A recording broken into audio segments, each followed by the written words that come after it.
Since the beginning of this renovation, one of the goals with this house has been to make it more energy efficient, and one of the steps we've taken to achieve this is replacing the single glazing windows with double glazing windows, because pretty much all of the windows in this house, including these Velux roof windows in the hallway, were single glazing. Unfortunately, I missed the part where the roofer pulled out these old hallway windows, so here's a dramatic recreation of what that process looked like.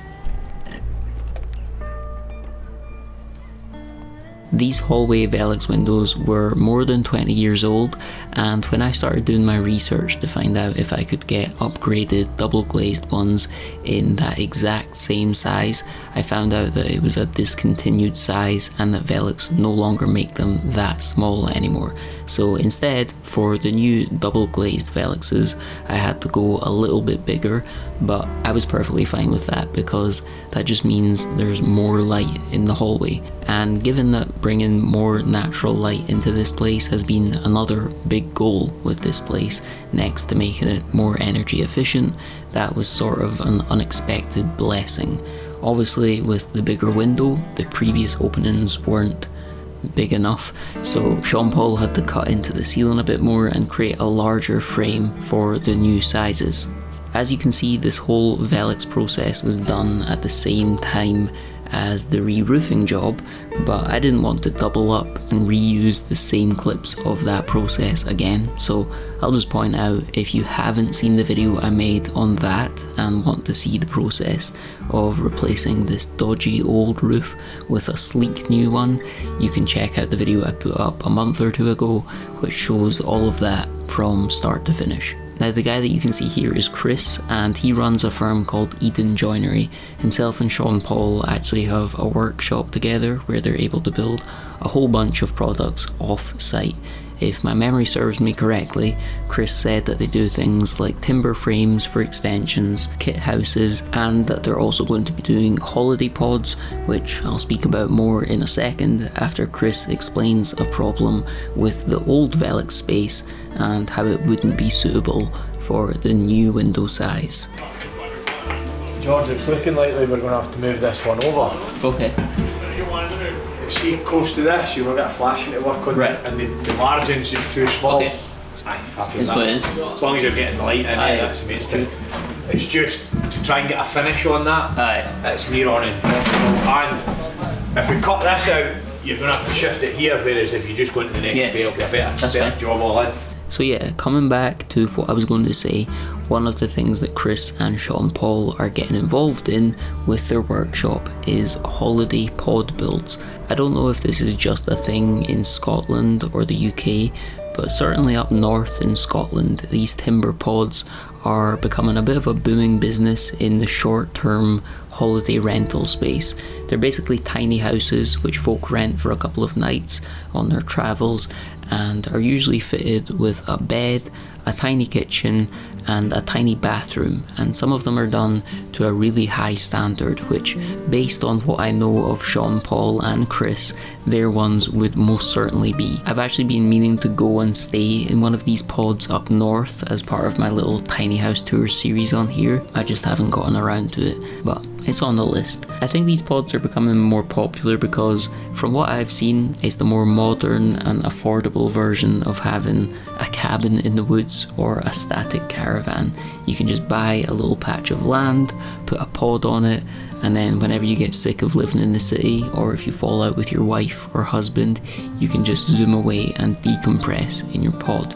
So if any of you out there live in Scotland and need any extension work, a timber frame, or are wanting to get a bespoke timber pod built, I'll leave some links below if you want to get in touch with Sean Paul and Chris about that and any of the many other things that they offer. Coming back to the process at hand, with the new space cut out to fit the bigger window, Sean Paul had to sort out the opening where the previous Velux had been. This just involved putting down some new timber, nailing it in, and then putting some of the roof felt and battens over that so that it could be properly tiled when that point came around. Beyond just the extra lighting, moving this window over by one bay actually ended up being another blessing in disguise, because where the previous window was, I couldn't actually reach it from the inside. Where the new one's been fitted, the floor is actually higher up inside because there's one step up. So just from that point of view, it ended up being much more suited to me. You'll see what I mean by that a bit later on in this video, where I give it all a test drive. In addition to these two Velexes in the hallway, I actually ended up getting the one in the bathroom replaced as well. Now, the one in the bathroom was double glazed, but it had a wooden frame, which, with the moisture that it had obviously been exposed to from the shower, had caused it to go a bit fusty. The new one shown here has a plastic frame. I can't remember the exact name of the material or plastic if it has one, but when I spoke to Velex, they recommended this one for the bathroom because it is built to handle the humidity and moisture in here. Thankfully, this window was the exact same size as the previous one that had been in here, so the work involved when installing this one wasn't as extensive as the ones in the hallway, where the opening had to be opened and built up for one, and then completely created from scratch for the second. About a week later, when the roof was all done, Sean Paul came back to finish off the plasterboarding part of the windows inside. I'm really happy with how they look, and I'm obviously very happy to have these nice new double glazed windows in here, which are bigger than before and therefore are bringing in more light. Plus there's the bonus of being able to open that one on the left myself.